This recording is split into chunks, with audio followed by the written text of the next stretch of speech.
Hello everyone, welcome to Sanmarga classes. ಸಸ್ಯಗಳು ಮತ್ತು ಪ್ರಾಣಿಗಳ ಸಂರಕ್ಷಣೆ ಪಾಠದ 17ನೇ ಪ್ರಶ್ನೆ. ಅಳಿದು ಹೋದ ಪ್ರಭೇದಗಳು ಎಂದರೇನು? 2 ಉದಾಹರಣೆಗಳನ್ನು ಬರೆಯಿರಿ. ಅಳಿದು ಹೋದ ಪ್ರಭೇದಗಳು ಎಂದರೇನು? ಭೂಮಿಯಿಂದ ಸಂಪೂರ್ಣವಾಗಿ ಕಣ್ಮರೆಯಾಗಿರುವ ಪ್ರಭೇದಗಳೇ ಅಳಿದು ಹೋದ ಪ್ರಭೇದ. ಈಗ ನಾವು ಅಳಿವಿನಂಚಿನಲ್ಲಿರುವ ಅಥವಾ ಅಪಾಯಕ್ಕೊಳಗಾದ ಪ್ರಭೇದಗಳ ಬಗ್ಗೆ ತಿಳ್ಕೊಂಡಿದ್ದೀವಿ ಅಲ್ವಾ? ಅಳಿವಿನಂಚಿನಲ್ಲಿರುವಂತಹ ಜೀವಿಗಳು ಅಂದ್ರೆ ಇನ್ನು ಪೂರ್ತಿಯಾಗಿ ಕಣ್ಮರೆ ಆಗಿಲ್ಲ.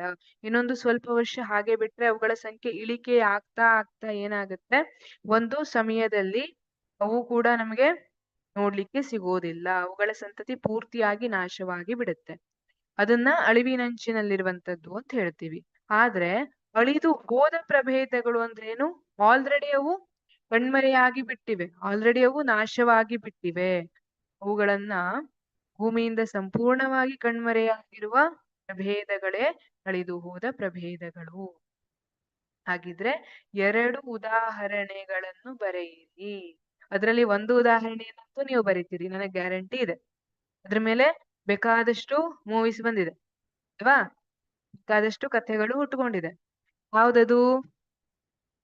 ಡೈನೋಸಾರ್ ಅಲ್ವಾ? ಡೈನೋಸಾರ್ ಗೊತ್ತಿಲ್ಲದೆ ಇದ್ದವ್ರು ಯಾರಾದ್ರೂ ಇದ್ದೀರಾ? ಇಲ್ಲ. ಹಾಗಿದ್ರೆ ಉದಾಹರಣೆ ಅಂದ್ರೆ ಡೈನೋಸಾರ್, ಡೋಡೋ ಪಕ್ಷಿ ಇವೆರಡು ಅಳಿದು ಹೋದ ಪ್ರಭೇದಕ್ಕೆ ಉದಾಹರಣೆ ಆಗಿರುತ್ತೆ. ಡೈನೋಸಾರ್ ಮತ್ತೆ ಡೋಡೋ ಪಕ್ಷಿ ಚಿತ್ರದಲ್ಲಿ ತೋರಿಸಿದಾರಲ್ಲ, ಡೈನೋಸಾರ್ ಇದು ಬಹಳಷ್ಟು ವರ್ಷಗಳ ಹಿಂದೆ, ಮಿಲಿಯನ್ ಗಟ್ಟಲೆ ವರ್ಷ ಅಂತಾನೆ ಹೇಳ್ತೀವಿ, ಅಷ್ಟು ವರ್ಷಗಳ ಹಿಂದೆ ಅಳಿದು ಹೋದಂತಹ ಜೀವಿ ಅಂತ ಹೇಳ್ತೀವಿ. ಡೋಡೋ ಪಕ್ಷಿ ಕೂಡ ಅಳಿದು ಹೋದಂತಹ ಜೀವಿ ಆಗಿದೆ. Thank you.